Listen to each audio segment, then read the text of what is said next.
My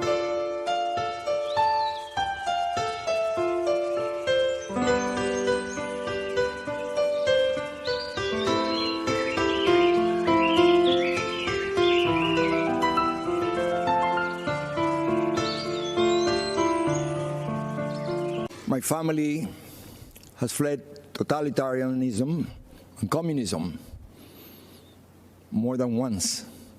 First my dad from Spain, then from Cuba. But my families don't run away. By the grace of God, I live the American dream, the greatest blessing I ever had. My dad, who only had a sixth-grade education, told me, "Don't lose this place. You'll never be as lucky as me." I'm speaking to you today because my family is done abandoning what we rightfully earned. There's no place to hide. I'm speaking to you today because President Trump may not always be politically correct. He's in fact a successful businessman, not your average career politician. Our president is just another family man, a friend, and most important, our elected commander-in-chief who puts America first. Keep in mind, the other guy running for president is mostly concerned about power. Yes, power for them, but not for the benefit of all Americans.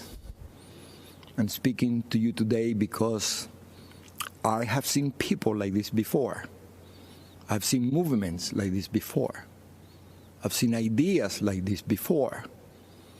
And I am here to tell you, we cannot let them take over our country. I heard the promises of Fidel Castro, and I can never forget all those who grew up around me, who looked like me, who suffered and starved and died because they believed those empty promises. They swallowed the communist poison pill. If you have a chance, go to the Freedom Tower in Miami. Stop and listen. You can still hear the sounds of those broken promises. It is the sound of waves in the ocean carrying families clinging to pieces of wood.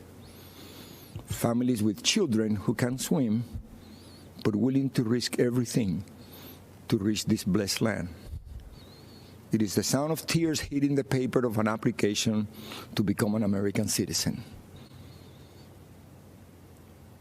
Most heard and liked the promises, but soon after, they experienced the reality. Look at them, listen to them, learn the truth. Those false promises: spread the wealth, free education, free health care, defund the police, trust the socialist state more than your family and your community.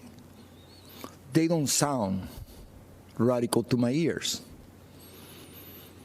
They sound familiar. When Fidel Castro was asked if he was a communist, he said he was a Roman Catholic. He knew he had to hide the truth. But the country I was born in is gone, totally destroyed. When I watch the news in Seattle, Chicago, Portland, and other cities, when I see the history being rewritten, when I hear the promises, I've heard echoes of the former life I never wanted to hear again. I see shadows I thought I had outrun.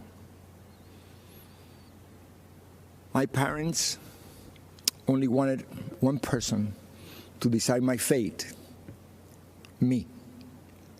Not some party member, not some government official, not some bureaucrat. In America, I would decide my own future. I am so grateful to America, the place where I was able to build my American dream through hard work and determination. President Trump knows that the American story was written by people just like you and I, who love our country and take risks to build a future for our families and neighbors. I may be a Cuban-born, but I am 100% American. This is the greatest country in the world. And I said this before.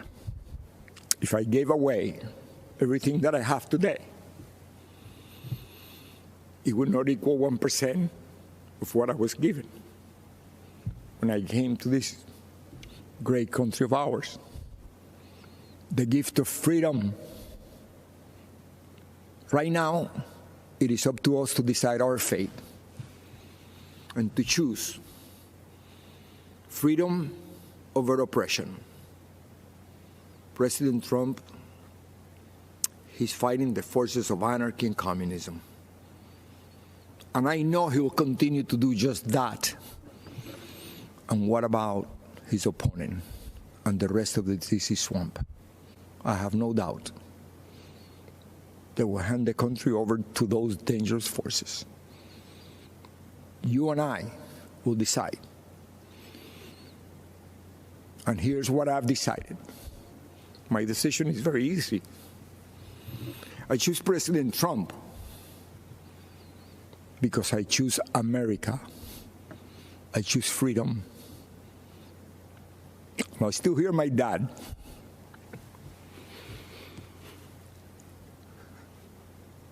There is no other place to go.